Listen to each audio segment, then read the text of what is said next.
स्वागत है आपका आपके अपने YouTube चैनल सफलता गुरु क्लासेस में। आज हम लेकर आए हैं मौर्य काल से संबंधित कुछ बहुत ही महत्वपूर्ण क्वेश्चन जो कि आने वाले किसी भी एग्जाम के लिए बहुत ही इम्पोर्टेंट है। तो आइए शुरू करते हैं। क्वेश्चन नंबर 1, चंद्रगुप्त मौर्य का पुत्र कौन था? यानी जो चंद्रगुप्त मौर्य के पुत्र थे उनका क्या नाम था? तो वह थे ऑप्शन ए बिंदुसार। अगला देखते हैं क्वेश्चन नंबर 2, प्रथम भारतीय साम्राज्य किसने स्थापित किया था? तो चंद्रगुप्त मौर्य द्वारा जो है प्रथम भारतीय साम्राज्य स्थापित किया गया था। अगला है क्वेश्चन नंबर 3, यूनानियों को भारत से बाहर किसने निकाला था? तो यूनानियों को जो है भारत से बाहर चंद्रगुप्त मौर्य द्वारा जो है निकाल दिया गया था। क्वेश्चन नंबर 4, सांची का स्तूप का निर्माण किसने किया था? तो जो सांची में स्तूप स्थित है उसका निर्माण जो है किया गया था, वो किया था आपका ऑप्शन डी अशोक ने। अगला है क्वेश्चन नंबर 5, यूनानियों को भारत से बाहर किसने निकाला था? अच्छा, क्वेश्चन रिपीट हो गया, कोई बात नहीं। तो यूनानियों को जो है भारत से बाहर किसने निकाल दिया था? तो वह निकाला था ऑप्शन ए चंद्रगुप्त मौर्य ने। अगला है क्वेश्चन नंबर 6, बिंदुसार के शासन के दौरान अशांति कहाँ थी? यानी जब बिंदुसार जो है शासन कर रहे थे उस दौरान वह क्षेत्र कौन सा था जो उनके क्षेत्र में जो है अशांति देखने को मिलती थी? तो वह था क्षेत्र ऑप्शन बी तक्षशिला में जो है अशांति फैली हुई थी। अगला है क्वेश्चन नंबर 7, मौर्य साम्राज्य की राजधानी कहाँ स्थित थी? तो पाटलिपुत्र जो है मौर्य साम्राज्य की राजधानी थी। अगला है क्वेश्चन नंबर 8, किसके ग्रंथ में चंद्रगुप्त मौर्य का विशिष्ट रूप से वर्णन हुआ है? तो ऑप्शन डी विशाखदत्त के ग्रंथ में जो है चंद्रगुप्त मौर्य का जो है विशिष्ट रूप से वर्णन देखने को मिलता है। अगला है क्वेश्चन नंबर 9, चंद्रगुप्त मौर्य ने अपने अंतिम दिन कहाँ गुजारे थे? तो चंद्रगुप्त मौर्य द्वारा जो है अपने अंतिम दिन सुरवण बेलगोला में बिताए गए थे। अगला है क्वेश्चन नंबर 10, चाणक्य किसके प्रमुख सलाहकार थे? तो चाणक्य जो थे किसके प्रमुख सलाहकार थे? वो थे चंद्रगुप्त मौर्य के। अगला है क्वेश्चन नंबर 11, निम्नलिखित में से किस मौर्य राजा ने दक्कन पर विजय प्राप्त की थी? तो ऑप्शन सी चंद्रगुप्त द्वारा जो है दक्कन पर विजय प्राप्त की गई थी। क्वेश्चन नंबर 12, अशोक की प्रशासनिक नीति में भारी परिवर्तन किस घटना के बाद आया था? तो वह कौन सी घटना है? तो वह है आपका ऑप्शन डी कलिंग युद्ध के बाद जो है अशोक की प्रशासनिक नीति में भारी परिवर्तन आया था, जिन्होंने जो है युद्ध के लिए यानी युद्ध से जो है हमेशा हमेशा के लिए जो है दूरी बना ली थी। अगला है क्वेश्चन नंबर 13, सम्राट अशोक किसके उत्तराधिकारी थे? सम्राट अशोक जो है वो उत्तराधिकारी थे बिंदुसार के। अगला है क्वेश्चन नंबर 14, चंद्रगुप्त मौर्य ने सेल्यूकस को किस वर्ष में पराजित किया था? तो 305 ईस्वी पूर्व में जो है चंद्रगुप्त मौर्य द्वारा जो है सेल्यूकस को पराजित किया गया था। अगला देखते हैं क्वेश्चन नंबर 15, देवानम प्रिय के नाम से कौन विख्यात है? तो अशोक का दूसरा नाम जो है क्या देखने को मिलता है? देवानम प्रिय जो है नाम इनका देखने को मिलता है। क्वेश्चन नंबर 16, चाणक्य का एक अन्य नाम क्या था?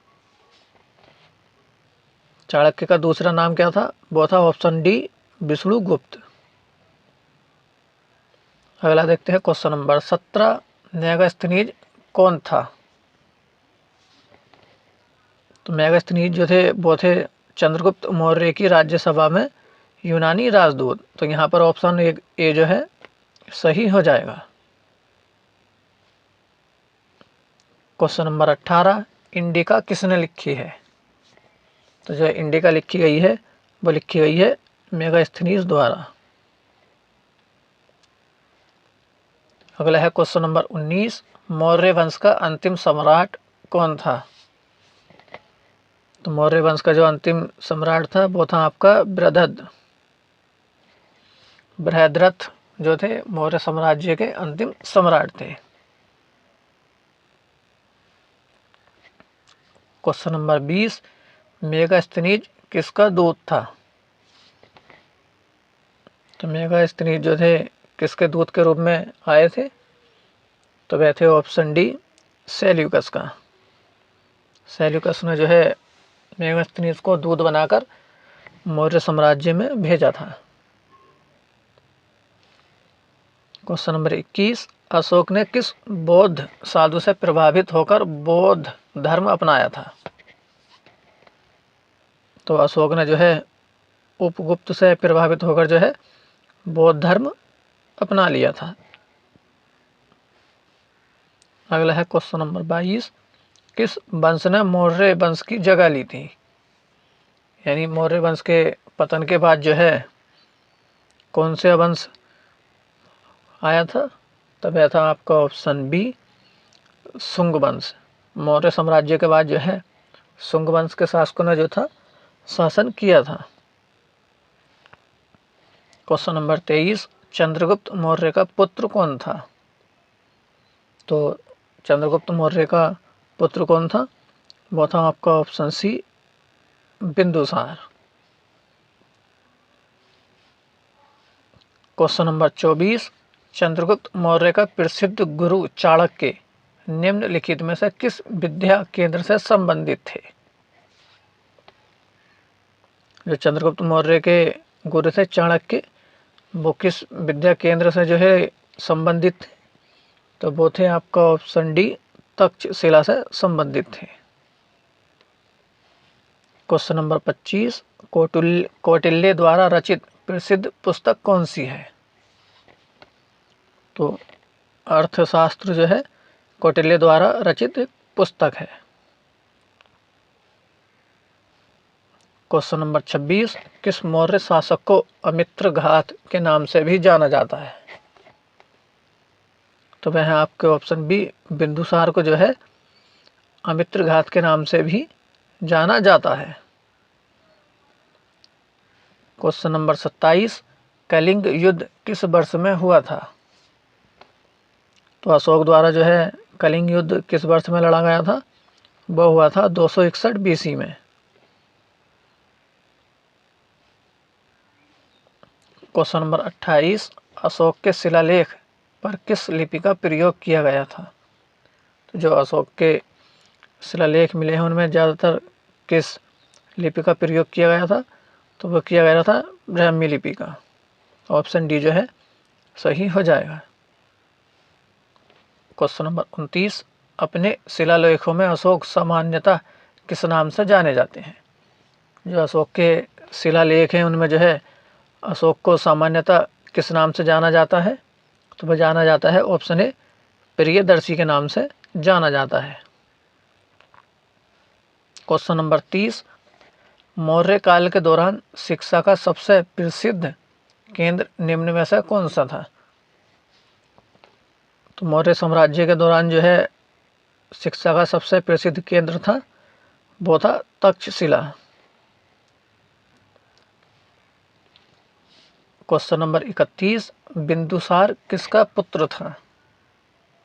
तो बिंदुसार जो है वो पुत्र थे चंद्रगुप्त के।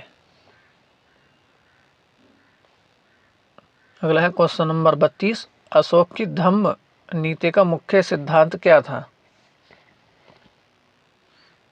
तो अशोक की धम्म नीति का मुख्य सिद्धांत था स्वनियंत्रण। क्वेश्चन नंबर 33, अशोक के अभिलेख को सर्वप्रथम किसने पढ़ा था? तो अशोक के शिलालेखों को जो है सर्वप्रथम पढ़ा था वो पढ़ा था जेम्स प्रिंसेप ने। 1837 में जो है इन्होंने इसको पढ़ने में सफलता प्राप्त की थी। क्वेश्चन नंबर 34, निम्नलिखित में से कौन सा अशोककालीन अभिलेख खरोष्टी लिपि में है? तो सहवाजगढ़ी जो है अशोककालीन अभिलेख जो है वो खरोष्टी लिपि में है। कौन सा है? सहवाजगढ़ी। क्वेश्चन नंबर 35, निम्नलिखित में से किस एक अभिलेख में अशोक के व्यक्तिगत नाम का उल्लेख मिलता है? यानी वह कौन सा अभिलेख है जिसमें अशोक का व्यक्तिगत नाम यानी अशोक नाम ही देखने को मिलता है? तो वह है आपको ऑप्शन सी, मास्की शिलालेख।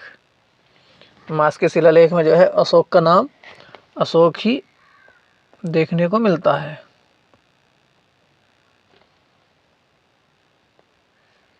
क्वेश्चन नंबर 36, किस अभिलेख में अशोक ने स्वयं को मगध का सम्राट बताया है? तो वह भाब्रू स्तंभ में जो है अशोक ने जो है स्वयं को मगध का सम्राट बताया है। तो यहाँ पर ऑप्शन डी जो है वो सही हो जाएगा। क्वेश्चन नंबर 37, अशोक के शिलालेखों में प्रयुक्त भाषा कौन सी है? तो जो अशोक के शिलालेख हैं उनमें जो है किस भाषा का प्रयोग किया गया है? तो वह है आपकी ऑप्शन ए, प्राकृतिक भाषा।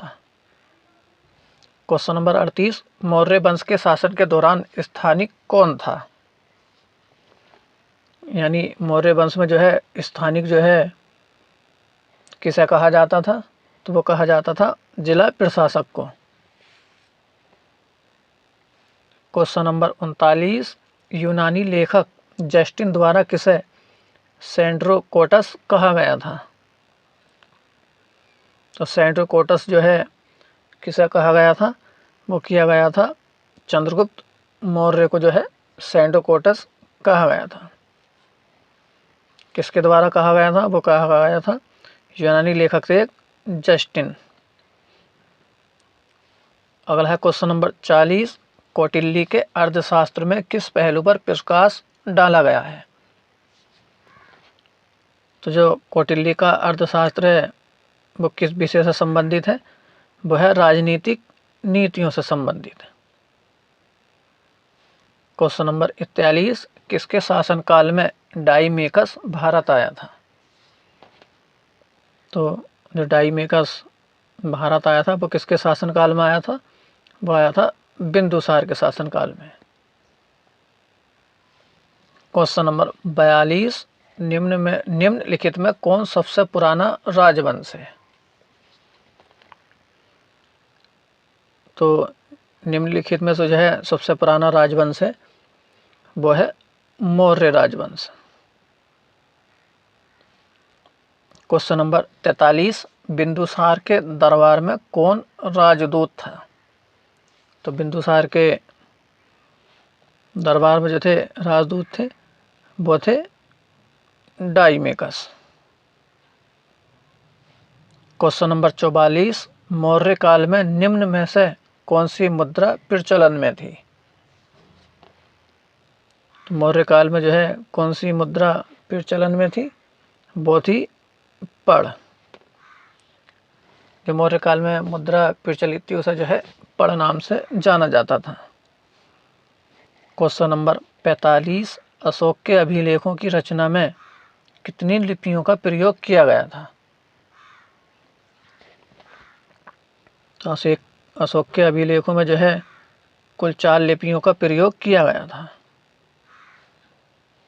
क्वेश्चन नंबर 46, यूनानी लेखकों ने किस मौर्य शासक को अमित्रघात की संज्ञा दी थी?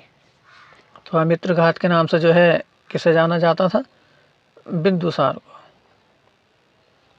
क्वेश्चन नंबर 47, निम्नलिखित में से अशोक का उत्तराधिकारी कौन था?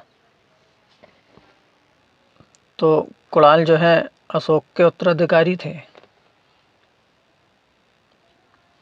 क्वेश्चन नंबर 48, वह शासक कौन था जिसने राज सिंहासन पर बैठने के लिए अपने बड़े भाई सुसीम की हत्या की थी? तो राजगद्दी पर बैठने के लिए जो है अपने बड़े भाई सुसीम की हत्या किसके द्वारा की गई थी? वो की गई थी अशोक द्वारा। क्वेश्चन नंबर 49, निम्नलिखित में से किस विदेशी यात्री ने भारत का दौरा सबसे पहले किया था? तो वह यात्री थे मेगास्थनीज, जिन्होंने भारत का दौरा सबसे पहले किया था। क्वेश्चन नंबर 50, अशोक के शासनकाल में बौद्ध सभा किस नगर में आयोजित की गई थी? तो वह हुई थी पाटलिपुत्र में। क्वेश्चन नंबर 51, नंद वंश के पश्चात मगध पर किस राजवंश ने शासन किया? तो नंद वंश के पतन के बाद जो है किस राजवंश ने शासन किया था? वो किया था मौर्य राजवंश ने। क्वेश्चन नंबर 52, आधुनिक देवनागरी लिपि का प्राचीन रूप कौन सा है? जो आधुनिक लिपि है देवनागरी, इसका प्राचीन रूप कौन सा है? तो वह है ब्राह्मी। तो ये थे मौर्य साम्राज्य से संबंधित कुछ बहुत ही इम्पोर्टेंट क्वेश्चन, जो कि आने वाले किसी भी एग्ज़ाम के लिए बहुत ही महत्वपूर्ण है। वीडियो को लाइक करें, शेयर करें, चैनल को सब्सक्राइब करें।